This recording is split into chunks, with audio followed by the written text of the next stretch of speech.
Ça fait peut-être quelques mois, voire quelques années que tu es célibataire et aujourd'hui tu te sens enfin prête pour revenir dans le milieu des rencontres amoureuses, du dating, comme on dit en anglais. Mais tu as bien conscience que les choses ont changé depuis que ce fameux dating moderne joue avec des règles qui sont complètement différentes. Et j'ai moi-même ressenti ce choc quand j'ai recommencé à dater, quand j'ai recommencé à avoir une vie d'exploration amoureuse à nouveau, on va dire. Et aujourd'hui, c'est de ça qu'on va parler. On va parler des plus gros chocs et des plus gros inconvénients, entre guillemets, du dating moderne, mais surtout, je vais te donner ce que moi, personnellement, je mets en place pour essayer de m'adapter au mieux à ce dating moderne et à essayer quand même de profiter, entre guillemets, au maximum, de me rapprocher de mon but final qui est de trouver quelqu'un. Je tiens à dire que je suis addict à ces choses.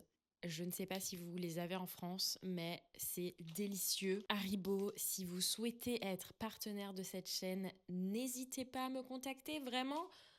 On peut s'arranger, on peut trouver des solutions, ça sera avec plaisir. Petite annonce, le samedi 14 février, je vais faire mon premier live sur cette chaîne, sur YouTube. Je pense que je vais faire ça à 20h heure française. N'hésite pas à me dire si c'est une heure qui te conviendrait ou si tu penses qu'il vaudrait mieux que j'adapte ça. Je ferai une vidéo séparée pour expliquer un petit peu ce que je compte faire. Je ferai ça la semaine prochaine. Ça sera une très courte vidéo juste pour expliquer et officialiser ce premier live sur cette chaîne. L'objectif, c'est de répondre à toutes tes questions, de parler de ta situation, de ce qui te bloque peut-être dans le dating en ce moment ou juste tu as le cœur brisé, tu sors d'une rupture amoureuse. Enfin bref, on va parler de plein de choses différentes. Donc n'hésite pas à me dire en commentaire si ça t'intéresse et si tu serais disponible pour le samedi 14 février à 20h, heure française. Je te ferai part des détails la semaine prochaine dans une petite vidéo. Merci infiniment pour ton soutien. Merci beaucoup à l'accueil que tu as fait pour ma précédente vidéo. Si tu ne l'as pas vue, je te la laisserai juste ici. C'est des sujets qui sont vraiment forts et je pense que c'est vraiment important d'en parler. Si ce n'est pas déjà fait, abonne-toi à cette chaîne, like, partage et commente dans le respect et la bienveillance cette vidéo. Merci infiniment pour ton soutien et on passe à la vidéo maintenant. Si ça fait plusieurs mois, voire plusieurs années que tu es célibataire et que tu as décidé que ça y est, c'est maintenant que tu es prête pour revenir dans le milieu des relations amoureuses et du dating, je comprends à quel point ça peut te sembler bizarre parce que tu dois sentir que les choses ont changé, probablement depuis une précédente relation ou juste avant quand tu datais des personnes, etc. Ça a énormément changé. Je ne sais pas si c'est vraiment dû à une seule chose uniquement. Je pense que c'est un nombre de choses et une société globale qui fait qu'aujourd'hui le dating moderne est vraiment différent. J'avais fait une vidéo sur les dérives du dating moderne. Je te laisse la vidéo juste ici si ça t'intéresse. N'hésite pas à aller y jeter un œil. Mais en gros, j'expliquais toutes ces tendances un peu toxiques, voire carrément toxiques, qui ont découlé du dating moderne. Mais aujourd'hui, c'est pas sur ça qu'on va se concentrer. On va se concentrer sur comment tu te sens aujourd'hui. Qu'est-ce qui, moi, personnellement, m'a vraiment choquée et continue de me choquer vis-à-vis du dating moderne. Et surtout, comment t'adapter à cette nouvelle façon de relationner avec les gens. J'espère sincèrement que ça pourra t'aider à avoir la force et le courage et surtout l'envie de pouvoir profiter du dating moderne en toute sécurité et trouver la personne pour toi. Je sais qu'on a tendance à souvent se dire j'ai l'impression que je suis trop exigeant, j'ai l'impression que je suis trop méfiante ou que mes standards sont trop hauts ou bien que j'en attends trop ou peut-être pas assez. On a vraiment du mal à savoir comment se comporter quand on a décidé de se remettre dans le bain, de redater des gens à nouveau, etc. La première chose qui, moi, me déçoit énormément et me choque beaucoup vis-à-vis de ce dating moderne, c'est que la disponibilité émotionnelle est devenue vraiment rare. Et ce que j'entends par disponibilité émotionnelle, c'est pas juste « Oh, il ou elle est gentil, oh, cette personne est intéressante, oh, cette personne a l'air intéressée ». C'est de voir au-delà de cette petite connexion et de vraiment voir si la personne veut s'impliquer de manière concrète. Est-ce qu'elle initie les dates? Est-ce qu'elle initie les conversations? Est-ce qu'elle est curieuse? Est-ce qu'elle propose? Est-ce qu'elle suit ce qu'elle dit? Est-ce qu'il y a vraiment de la constance? Tout ça, ça révèle profondément d'une disponibilité émotionnelle ou non. Souvent, les gens, malheureusement, de nos jours, recherchent beaucoup la connexion, recherchent beaucoup l'intensité. Malheureusement, après, il n'y a rien qui avance cohérence et ça ne va pas souvent au-delà de ça. Dis-toi bien qu'une personne gentille, c'est le minimum, entre guillemets, mais ce que tu veux vraiment et le critère sur lequel tu dois te baser, c'est la cohérence et la constance pour vraiment te rendre compte de si la personne, elle est disponible émotionnellement,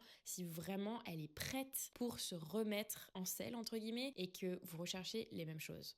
Le deuxième truc que j'ai expérimenté, et parce que je l'ai fait moi-même un peu par dépit, un peu par défaut, parce que c'était un peu la dynamique dans laquelle j'étais embarquée, c'est qu'on a tendance à tester plus qu'à vraiment être curieux de la personne. C'est-à-dire qu'on va tellement se méfier, on va tellement être sur nos défenses en fait, parce qu'on a des traumas, parce qu'on a des blessures qui sont révélatrices d'un attachement anxieux par exemple, pour ce qui est de mon cas, ou d'autres raisons de se méfier. Et du coup, on est vraiment beaucoup sur le « ok, je vais le tester, je vais voir comment », on va plutôt observer dans le test plutôt que d'observer dans la curiosité et d'être en fait finalement neutre, parce que quand on rencontre de nouvelles personnes, quand on a envie de trouver notre personne, il faut juste commencer par être curieux de la personne en face de nous, de voir si on est compatible bien sûr, sur le plan des valeurs, de la personnalité, du lifestyle, de notre vision des choses pour l'avenir. Malheureusement, toutes ces petites choses-là passent beaucoup par des phases de test qui selon moi parfois gâchent un petit peu les choses. Aussi, le test peut être vu d'un point de vue totalement plus toxique, et là, pour le coup, c'est pas du tout quelque chose que je fais moi, c'est que la personne va tester tes limites, dans le sens où la personne va volontairement rester dans le flou, va volontairement ne pas vraiment faire avancer les choses, juste pour garder cet entre-deux. Et donc, cette personne va juste te donner le minimum, va peut-être être vraiment inconstant, va rester dans cette ambiguïté qui, je trouve, est hyper toxique et vraiment anxiogène. Du coup, c'est un peu un cercle vicieux parce que plus on est confronté à des situations comme ça, plus on a envie de tester plus que d'être curieux parce qu'on est méfiant, parce qu'on a été blessé et que donc on doit se protéger, ce qui est normal. Et je trouve ça juste super dommage. Dans ces cas-là, le mieux, c'est vraiment de poser un cadre extrêmement clair dès le début. Je sais que les gens aiment que les choses se fassent naturellement, que parfois c'est juste pas naturel de parler de ce genre de choses dès le début, mais malheureusement, plus tu laisses ce naturel se faire avec quelqu'un que tu ne connais pas du tout et qui montre déjà des petits signes d'inconstance et de manque de sérieux, plus tu vas laisser s'établir ce flou. La troisième chose qui m'a énormément perturbée et qui me perturbe toujours énormément, c'est vraiment la dynamique et le rythme qui est soit extrêmement intense, soit totalement absent.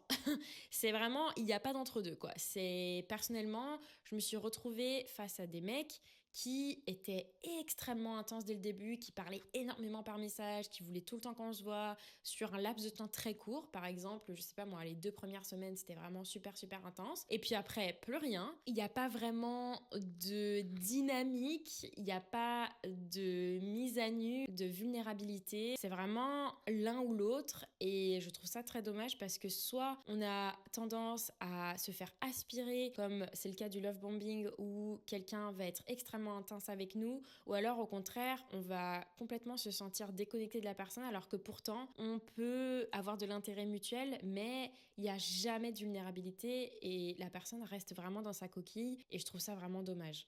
Le conseil, ça serait vraiment que si ça part trop fort, trop vite, pour moi, c'est forcément malsain, dans le sens où il n'y a pas de recul suffisant, il n'y a pas d'information suffisante en fait pour connaître la personne, pour que dès le deuxième date, ce soit complètement l'euphorie totale, etc. Surtout quand tu as vraiment envie de trouver quelqu'un pour du long terme, du sérieux, voir quelqu'un avec qui tu veux fonder une famille et vivre en fait toute ta vie. Encore une fois, je le dis souvent dans mes vidéos, prendre son temps, c'est gagner du temps et il faut toujours garder ça à l'esprit.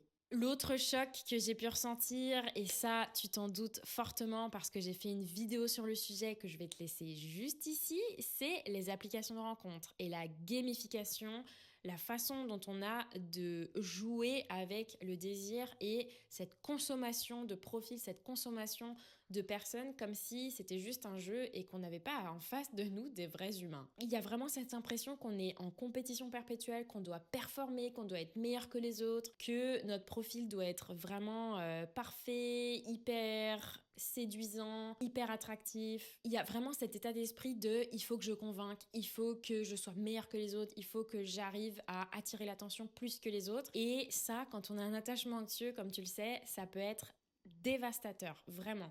Quand on a assez de recul et qu'on voit vraiment les applications de rencontre comme quelque chose d'amusant, comme j'ai pas mal d'amis qui voient ça comme quelque chose d'amusant, qui voient pas ça comme une fin en soi, etc., qui ont vraiment aucun mal à détacher leur image de ce rejet un petit peu digital et de comment c'est fait, du ghosting, etc.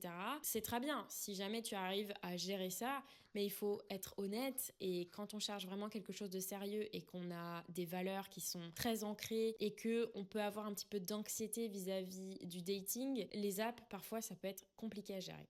L'autre gros choc que j'ai ressenti, et honnêtement, je pense que tu vas comprendre ce point-là, c'est qu'énormément de gens veulent du casual et donc une relation qui n'est pas d'avenir, concrètement, du court terme, mais avec tous les avantages de la relation de couple, de la relation à long terme.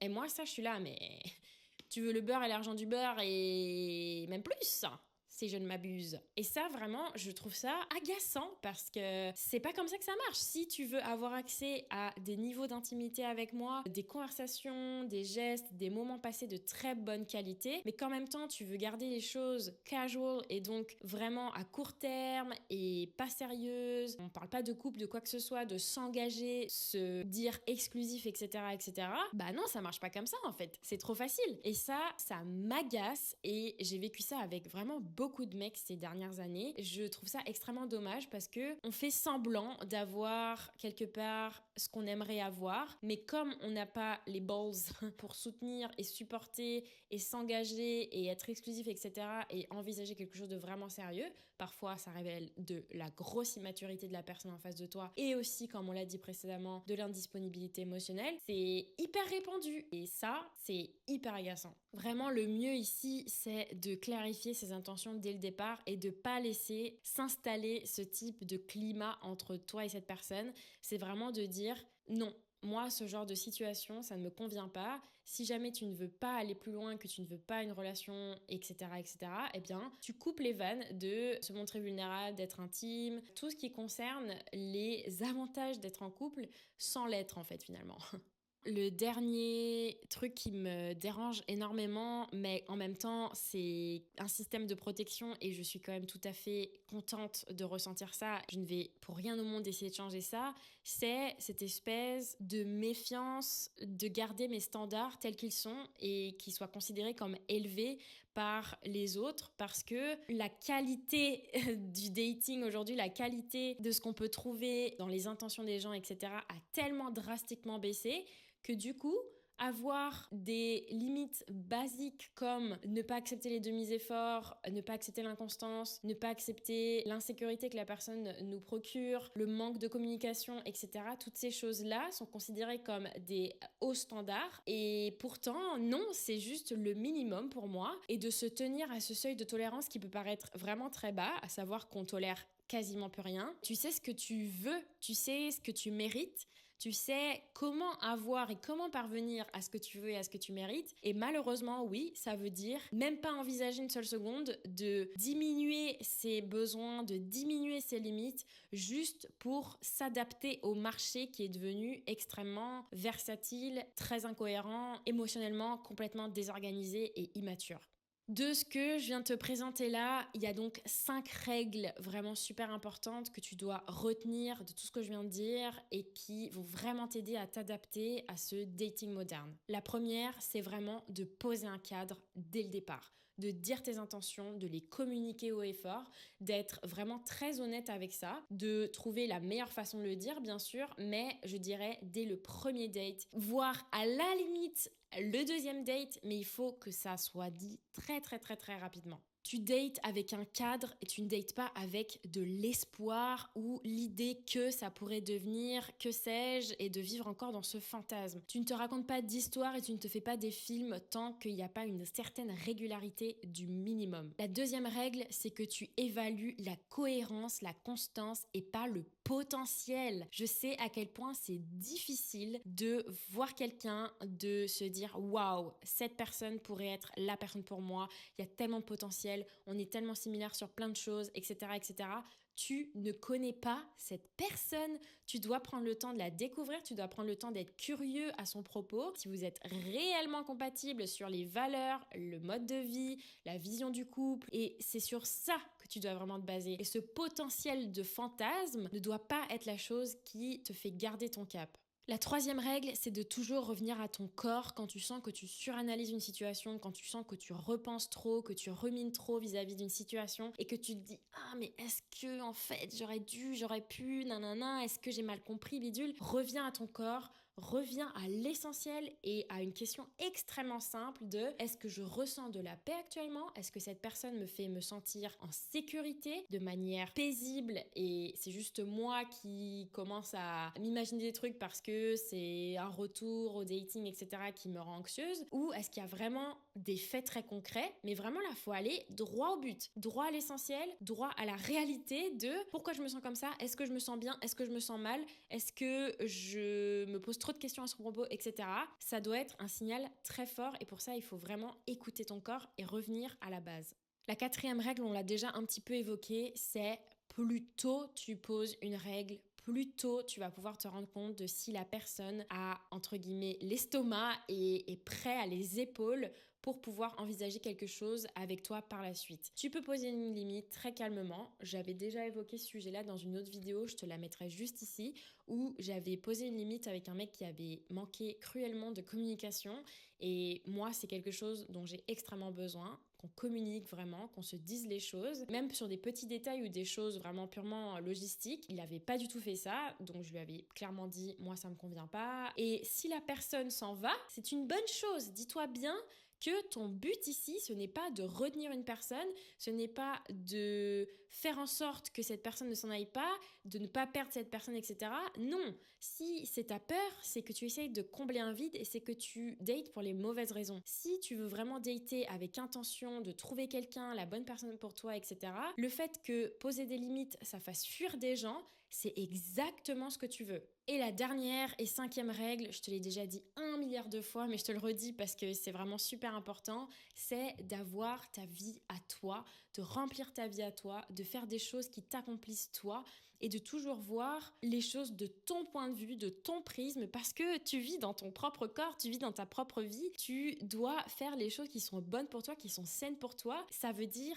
combler ta vie de plein de choses pour être prête à envisager une relation amoureuse avec quelqu'un et de t'engager avec quelqu'un sur le long terme. Si tu vis par le prisme d'un fantasme qui est que ta vie prendra du sens que uniquement quand tu auras trouvé la personne avec qui tu formeras un couple, c'est hyper toxique. Il faut que tu trouves ta vie à toi, il faut que tu t'épanouisses dans ta vie à toi d'abord et ensuite, à ce moment-là, tu pourras envisager d'avoir une relation sérieuse et d'ajouter quelqu'un à ta vie comme un bonus. J'espère que cette vidéo t'a aidé, je te soutiens à 1000%, surtout écoute-toi, ne te précipite pas, si tu sens que c'est peut-être pas encore le bon moment pour toi, ça vraiment on mange pas de pain d'attendre un petit peu, d'être prêt pour se confronter à cette réalité qui est le dating moderne et qui peut être extrêmement anxiogène et demandant en énergie. Il faut avoir les reins solides, mais tu as vraiment plein de façons de pouvoir profiter de cette période, de pouvoir aussi prendre du plaisir, de prendre de la distance avec toutes les conséquences du dating moderne. L'essentiel, c'est vraiment de te concentrer sur toi, de t'écouter et de mettre des limites quand tu sens que c'est trop. Moi, personnellement, j'ai vraiment des périodes où je ne date absolument personne parce que j'ai eu un trop-plein ou parce que juste, j'ai pas forcément envie ou que je passe une période qui est pas forcément idéale et propice à ça. Et que je sais que du coup, si je me rabattais sur le dating, ça ne ferait que empirer la situation. Donc, il faut vraiment être franc et honnête envers soi-même. Mais je suis convaincue que tu y arriveras et surtout, il faut que tu te dises que c'est admirable d'avoir le courage de se confronter à tout ça. C'est déjà une super bonne première étape. Merci infiniment, on se retrouve la semaine prochaine pour une nouvelle vidéo. Je ferai également une petite vidéo pour te récapituler notre rendez-vous en live le samedi 14 février à 20h heure française. N'hésite pas à me dire en commentaire ce que tu as pensé de cette vidéo, à me partager ton avis et tes expériences dans le respect et la bienveillance, mais aussi à me dire si cet horaire et cette date te conviendraient. Je te fais de gros bisous, à la semaine prochaine, bye.